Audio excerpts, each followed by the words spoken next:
seen doom teel leen a jox téléphone aussi. nga xamante ne tamit bu ko defee yow da ngay gis sa doom di commencer def benn affaire nga ne non non man sama doom bi dafa def nii sama doom bi léegi dafa tubaabe dafa def nii léegi moom xool ko ni muy def te fekk na yow déjà andi woo ko ba mu am benn base bu solide pour mën a avancer. maintenant loolu daf ñuy andi sax ñu dem ci beneen point bi muy mbirum Birame Souleye. Birame Souleye Diop maintenant bu fekkee ne. mooy sortie de Birame Souleye maintenant bu fekkee ne dafa de ku saaga Sonko ngeen saaga ko est-ce que tey jii nii mën nañ xaar loolu kàddu yooyu muy jibee ci ab ministre. warul man de dama jàpp ne Birame Souleye Diop dafa wax ji nga xam ne militant bi ci mbedd bi moo ko war a wax. militant bi ci mbedd bi ki amul benn responsabilité ci parti bi budul militant rek wala dafa bëgg Ousmane Sonko. kooku mën na am réaction wu ku fi saaga Sonko dañ lay saaga ñun tamit. kooku mën na ko wax ak seen ay waa parti mais Safiatou kilifa responsabilité bu ñu ko dénkee dafa ànd ak ay contraintes. contraintes yi daf ci bokk mënatoo wax lu la neex. il faut qu'on arrête de penser que oui ni ñu koy waxee sax liberté d'esprit liberté de ton liberté de nangam je suis d'accord avec tout ça mais responsabilité.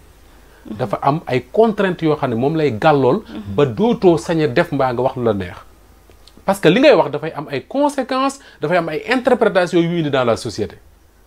Safiatou mi ngi mel ne xale lu góor li nga xam ne célibataire la amul jabar amul dara luye benn néeg wala benn appartement heure bu ko neex tëdd heure bu ko neex yeewu yan saa yi sax mu ñëw àndaale coroom ak isa gis nga kooku bis boo ko joxee soxna bu jëlee soxna day xam ne am na responsabilité bu mu yanu am na yoo xam dootoo gis mu def ko ci ko responsable.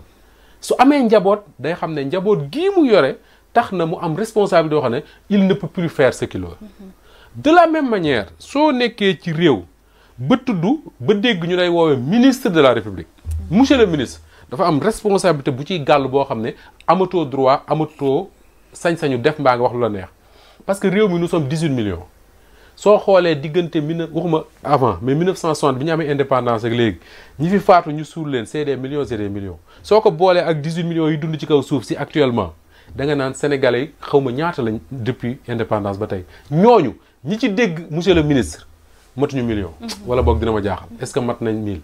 wala yu demee noonu ñi ko ci dégg gouvernement yi fi jaar yëpp soo wàññee ci dégg monsieur le ministre c'est des privilégiés su fekkee ne da ngaa am loolu amoo droit lu la neex nga wax lu la neex nga def. man qu'un militant simple le dise de Pastef ne ku saaga Ousmane Sonko ñun aussi dañ lay saaga c'est leur problème mais un ministre de la République responsable d'un parti amoo droit ne ku saaga Ousmane saaga leen ko il faut ñu wax ko Birame Souleye mu dégg ko. beneen bi mooy boo nee ku saaga Ousmane saaga leen ko mais tu règles pas un problème da nga koy aggraver. pourquoi parce que ki nga xam ne moom. dafa jàppoon di wax ju ñaaw di ko jëmale ci sa leader soo ne koo man léegi jël naa décision soo waxee lu ñaaw jëmale ko sama leader ma aussi ma wax lu ñaaw jëmale ko ci yow wala ma jëmale ko sa leader mais kooku may nga ko bunt pour ngeen continuer di waxante lu ñaaw. te boo saaga leader également mu saaga sa leader. mais bien sûr mas naa ko wax fii. Alors que le Premier ministre avait sifflé la fin de la récréation. Bien sûr, il avait dit même que ku fi saaga ñu jaar la fi ñuy jaar la ñëpp nga far ci man nga far ci keneen parce que digaluma kenn saaga. mais soo digalee ne ku saaga ñu fayu mooy yaa ngi digle saaga parce que fayu saaga la. te ki nga xam ne dafa jël responsabilité wu xool Moustapha Diop defu ko dara mu saaga ko kooku bu ko Moustapha delloo saaga moom du ko wàññi faale wu ko parce que moom.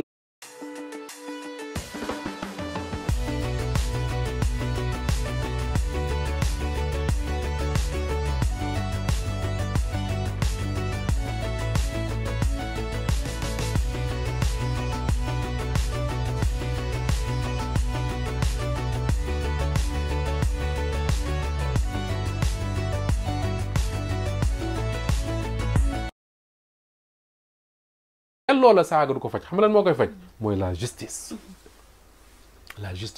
te la justice dégg naa Bassirou Diomaye Faye benn vidéo mu doon déglu sànq rek mu ne bi mu nekk opposant mu doon wax ne justice dafa bokk ci les derniers remparts yi nga xam ne ñoo war a assurer la stabilité du pays. Effectivement. te ku nekk da nga war a fexe protéger cette justice là Bassirou Diomaye Faye moo ko wax avant muy nekk président mais à partir de cet instant-là tu dois te dire man su ma nekkee au pouvoir comme ma nekk opposition justice bi yenn saa yi mu décider loo xam ne arrangé wu ma bëgguma ko d'accord ma ci ak moom mën naa ko critiquer mën naa ko dénoncer mais du tax mukk ma sañ a fajal sama bopp. parce que Safiatou démocratie amul fajal sa bopp. démocratie dafa am ay contrainte am yooyu daf cee bokk nit def la dara nga mën koo faj. démocratie wala boog loi tere la ne la mënoo koo faj demal ci yoon àtte leen mais soo taxawee nga ne ku saaga Ousmane saaga leen ko mais ça veut dire que ni jaratul ñuy dem ci yoon. mais foofu dama am benn question moom Birame Souleye il n'est pas à son premier écart de langage. Est-ce que tamit tey jii nii sa communication ne pose pas problème. en fait man tuddeewu ma ko écart de langage tuddeewu ma ko dérapage qualifié wu ma ce qu'il a dit. J'essaie d'analyser simplement li mu wax. léegi yow tuddee woo ko noonu man maa ko tuddee noonu voilà mais man tuddee ma ko dérapage tuddee ma ko écart de langage je dis simplement que ni doone ku saaga sama leader dama lay saaga ça ne règle pas un problème dafay aggraver beneen bi mooy quand tu dis que sa communication Birame Souleye Diop dafa bokk ci benn race homme politique boo xam ne Safiatou il faut le reconnaître ça mooy c'est quelqu'un de spontané li mu wax li mu sentir loolu la wax.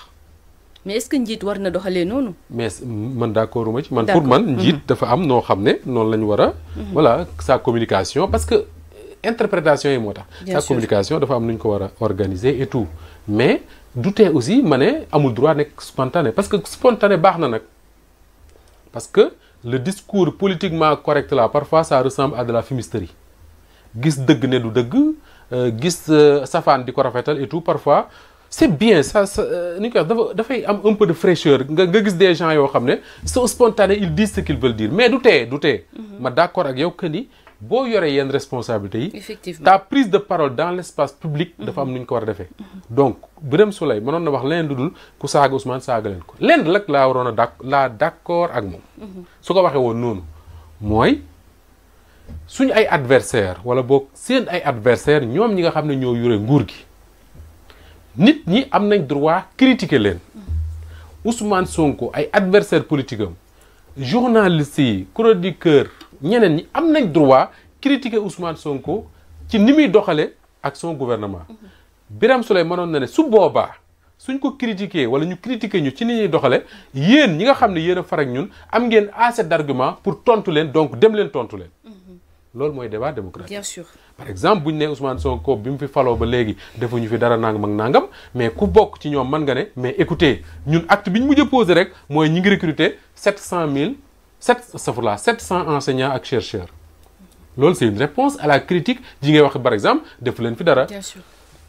exactement mën nga ne la ñu critiquer ni ngay gérer nga ne li ñu fi Macky Sall bàyyil lii ak lii moo tax lii ak c'est ça le débat démocratique loolu jotewul dara ak saaga donc pour man l'esprit dëgg bi baax mooy fexe ba ñi nga xam ne dañuy xaste ak di saaga dans l'espace public ñu génne leen ci ñi ci nekk mën a critiquer nu mu leen neexe na critique bi saf na dëgg ñiy tontu également di tontu ci li nga xam ne mooy le débat démocratique point mais encore une fois Safiatou débat démocratique saaga amu ci place une dernière chose mooy dama reetaan bi ma déggee ñenn ñi wala boog yenn journaux yi di bind di dénoncer li Birame Souleye wax ñenn tudde ko sax dérapage ñenn tudde ko écart de langage ñenn tudde ne kilifa warul wax lii extra li tax mu reeloo ma xam nga lu tax mooy Birame Souleye ba léegi saagawul kenn il n'a insulté personne wax ji dégg gu ma mu saaga nit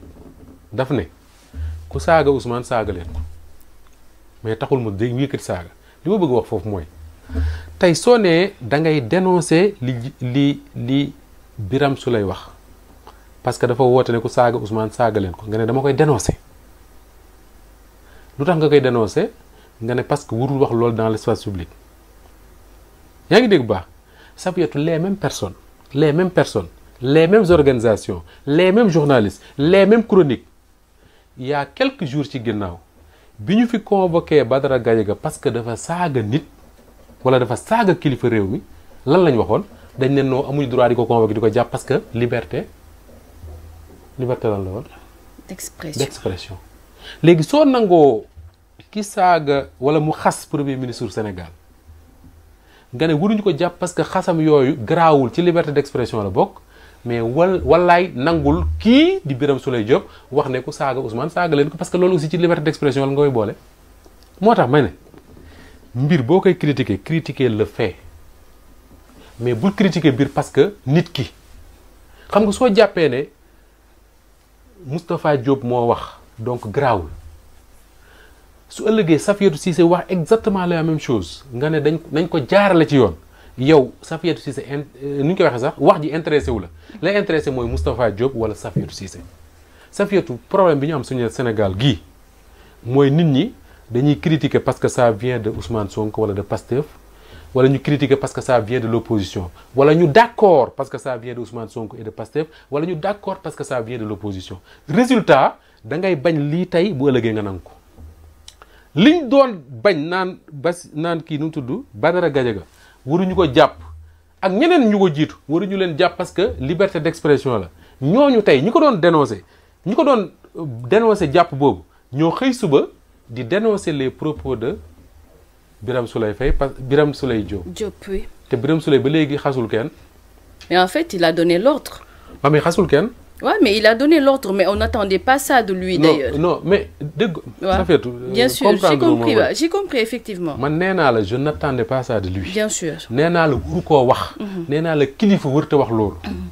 On est d'accord? Bien sûr. Mais en même temps dama né la. Man lima rélo ci mbir mi moy ñi nga xamné ñoy wax ni wuru ko wax. D'accord. Ñoy wax né Birame Souleye dérapage la, écart de langue extra. Dama né les mêmes personnes.